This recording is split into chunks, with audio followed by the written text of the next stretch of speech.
¿Me cuentas o no? Okay.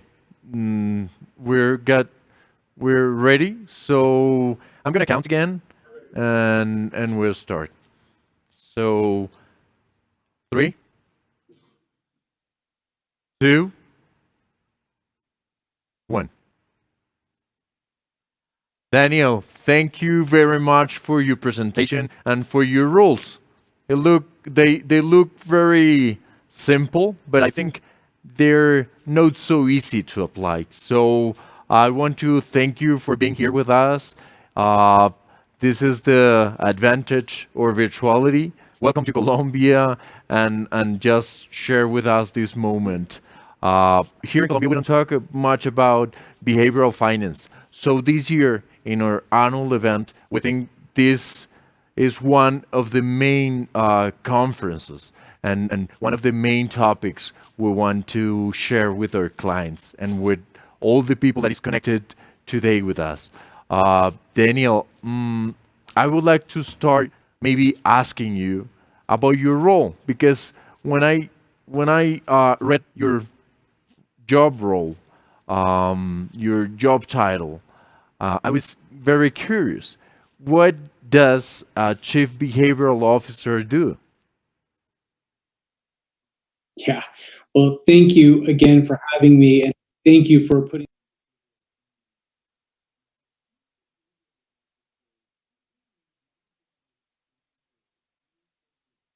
training tools and technology around investor behaviors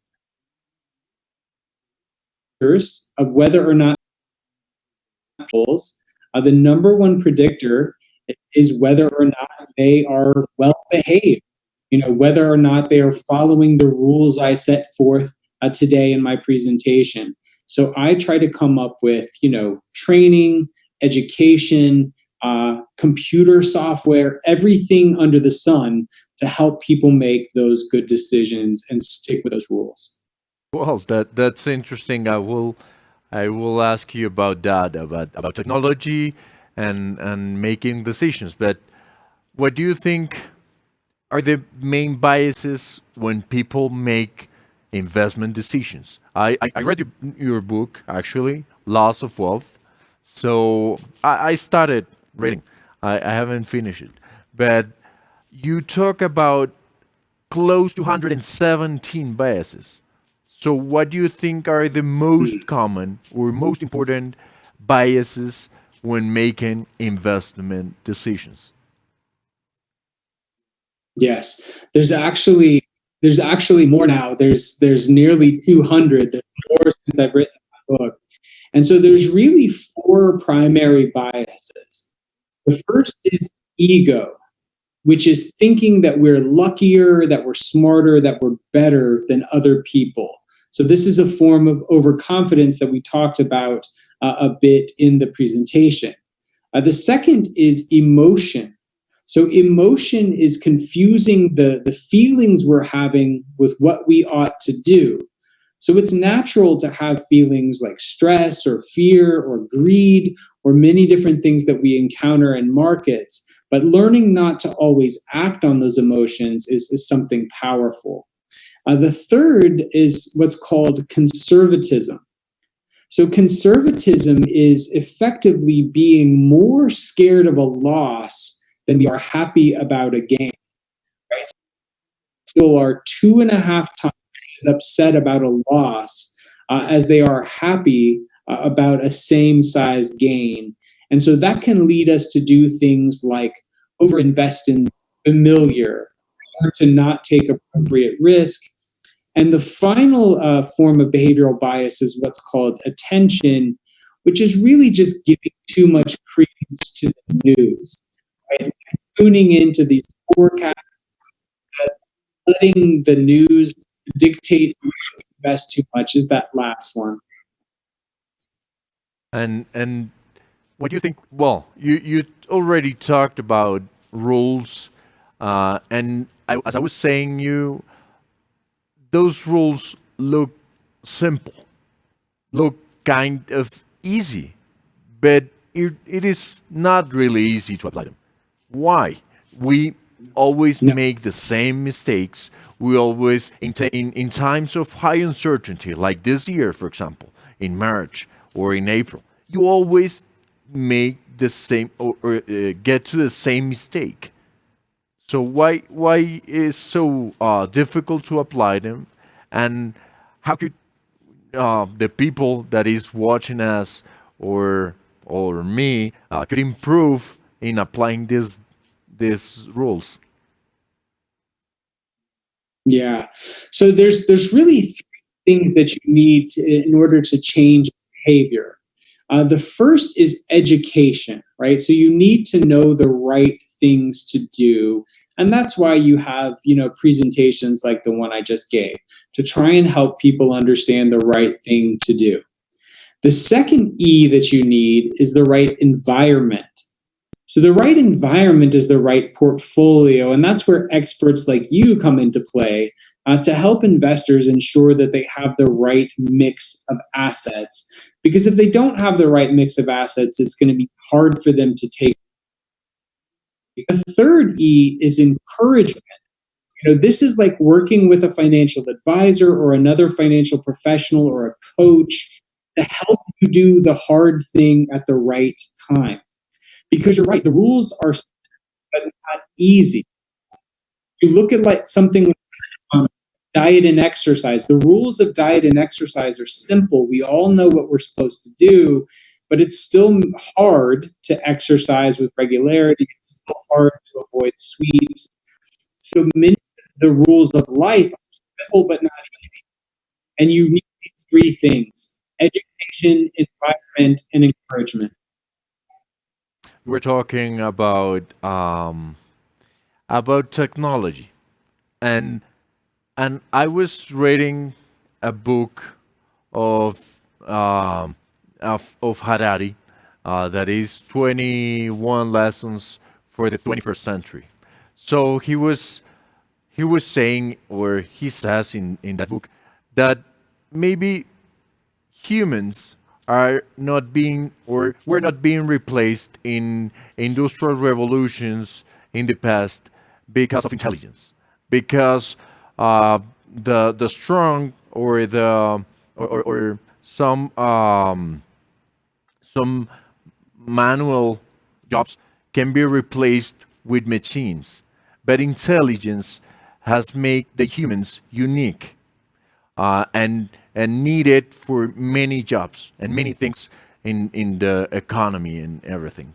But right now, with machine learning, artificial intelligence, or that technology advances, do you think machines make better decisions than humans in or make it better when they just erased emotionality versus implemented more rational decisions?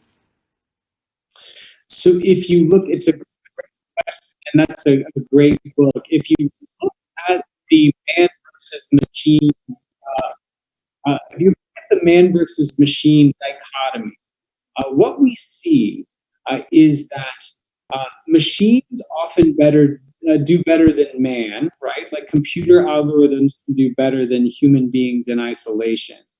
But the thing that does the best is man plus machine. So when it comes to the world of finance, we know that one thing that computers do really well is they allocate assets, right? Like computers can allocate assets very nicely. They can pick a nice portfolio mix, but that computer cannot hold your hand or keep you calm when you are panicked about your money. And so I think that the future of finance and behavioral finance is going to see man and machine working together very closely to work for the benefit of all. And when you look at things like chess, right? Uh, Deep Blue can beat Gary Kasparov, right? The machine can beat the man, but a man, a chess pro who has access to computer insights, can actually beat the computer by itself. So I think the future is all about this harmony, this combining man and machine. Yeah, very, very interesting. And also related to that, I would like to know your opinion about the U.S. market, the U.S. financial market, the Standard and Poor's 500. So, do you think there is some irrationality right now in the market? Because and also, I ask you about this because you're talking about technology, about machines, and the mix between machines and humans. And the US market is a market that has many algorithms and many technology working nowadays. So when you see the reaction of the Standard and Poor's 500 in March and April, for example, the market recovered the losses very quickly, and it was a huge difference from crisis in 2008 or other crises. I think maybe technology and algorithms made a difference. So, do you think right now in the U.S. market, the U.S. stock market, is some kind of irrationality? Yes, definitely. So when you look at the U.S. market, and you look at traditional valuation metrics for the U.S. market, we're at the second most important, second most expensive that the S&P 500 has ever been. So valuation like that is very poor at predicting where US stocks will go in the short term, right? In the short term, anything could happen. In the longer term, though, I think that because there is some irrationality in the US market, it points to some likelihood of diminished returns. I think we are likely to see lower returns in the US market in the years to come. But the thing about finance, right, is that returns tend to be mean reverting. So for many years, the U.S. has led the entire world to stock market performance. Now it's very expensive. I think you're about to see that flip sometime soon, to see the rest of the world catch up a bit, and the U.S. is likely to have a tough couple of years. So you're giving us some of kind of your view on financial assets in US. So I I agree with you. Maybe some US sorry, some equity markets um, outside US could look more interesting since the financial market in US have performed very very well. But how do you take into account this view? And for example, something you were saying at the final or at the end of your presentation that I agree totally with you, and it's never bet against humanity. We're going to this process every kind of years, every 8 or 10 years. Well, talking about the pandemia, it's the last one was 100 years ago or something. This is a very unique and special moment. But how do you take into account those rules, those principles that never bet against humanity? We always recover. Markets recover each time. But do you think there is? But do you think is there is some irrationality right now in the market? Yeah, I think things can coexist. I think that the whole world is rallying. It's been since World War II that there was this much sort of combined effort. So I am optimistic that the whole world will get together to find a vaccine, that the whole world will share that vaccine, and that markets will recover accordingly. But at the same time, there's a fair and right now the U.S. is very expensive, and so the U.S. is a special place. I love it. I love it very much. It's my home, and it's home to about half of the greatest companies in the world. And so the US market will always be somewhere where people should be invested, and the US will be a big part of the innovation, I'm sure, that helps eventually eradicate coronavirus.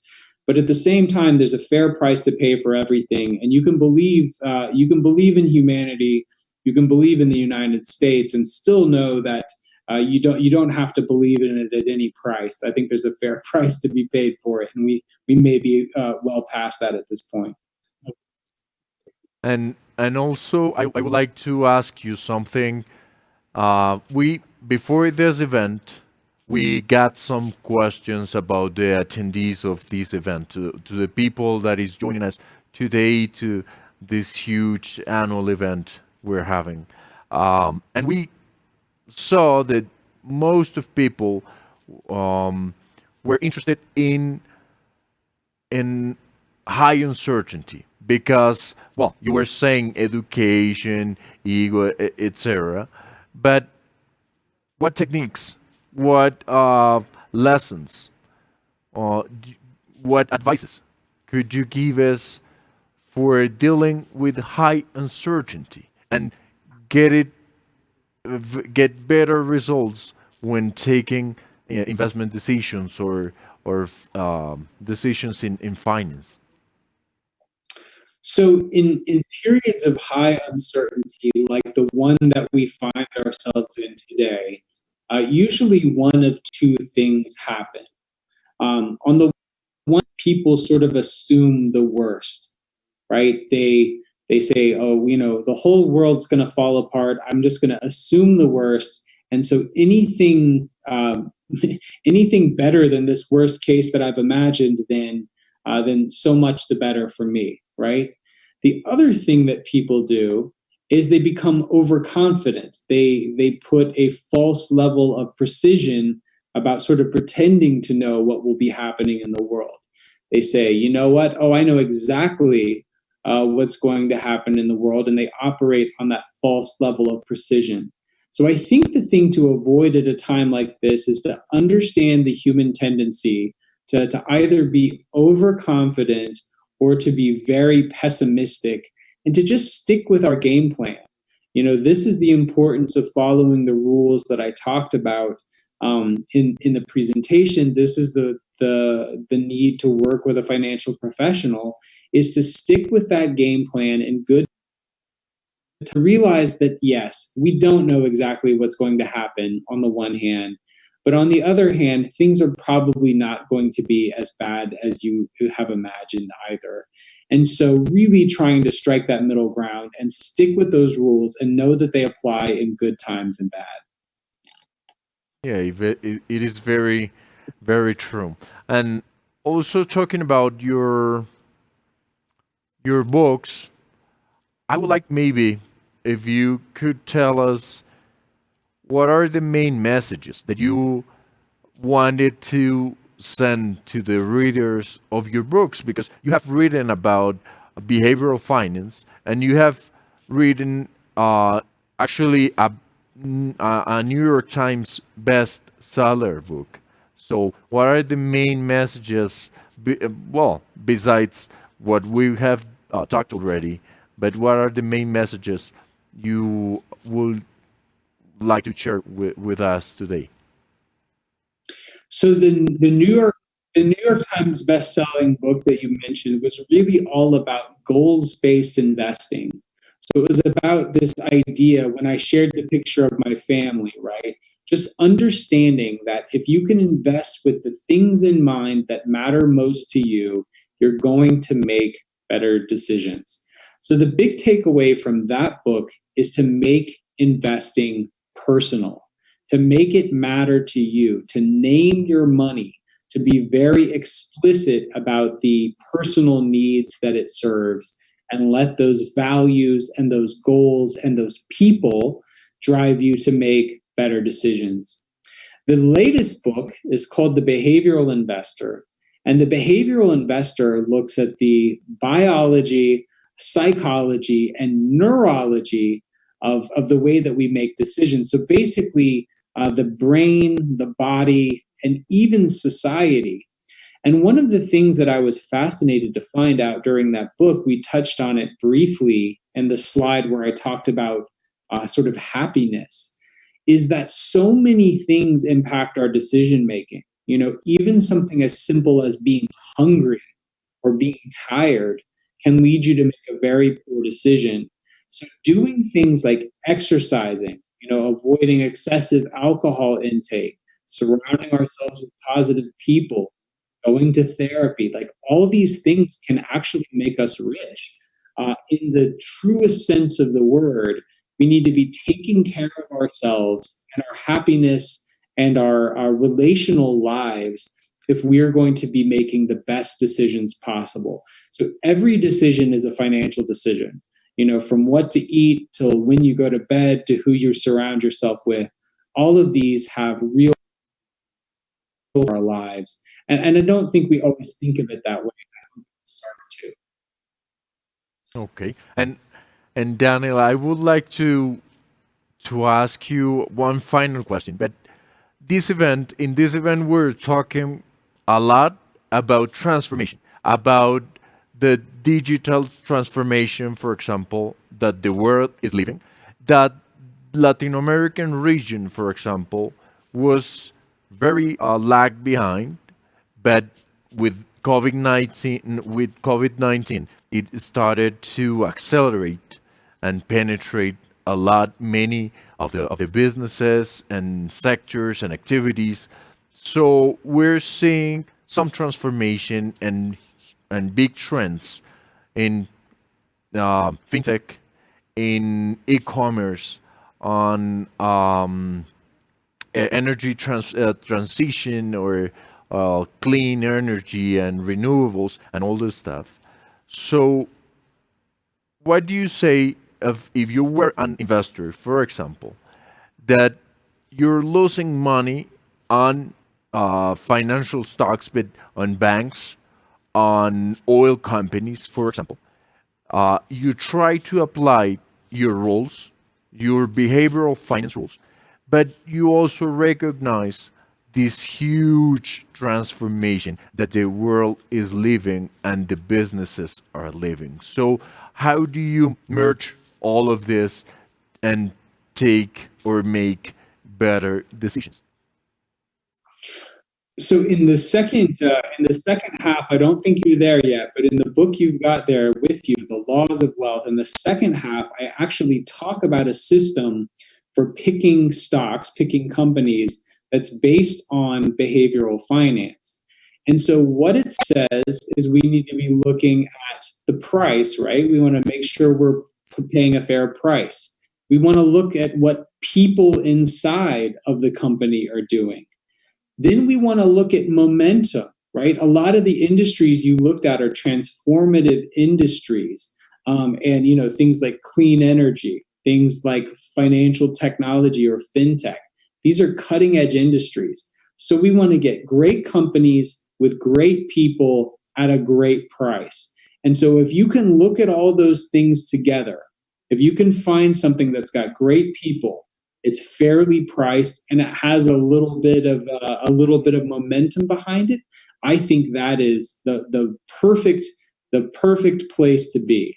So look at the price, look at the people, look at the momentum, look at the quality, and if you can get all those things together, you're onto something. And I think you mentioned some great industries. Clean energy and fintech, I think, are two to invest in for the future for sure. Interesting, interesting. So, Daniel, I want to thank you once again for being here with us, for sharing your opinions, your thoughts, your rules, and helping us in being happier in investing, of being maybe make better decisions. And thank you for being here in our annual event of El Libro 2021 Colombia frente al reto de la transformación. Is my absolute pleasure. And I hope that in a few years we'll be able to get together in person and I'll see your beautiful country. Thank you. Bye bye. Bye bye.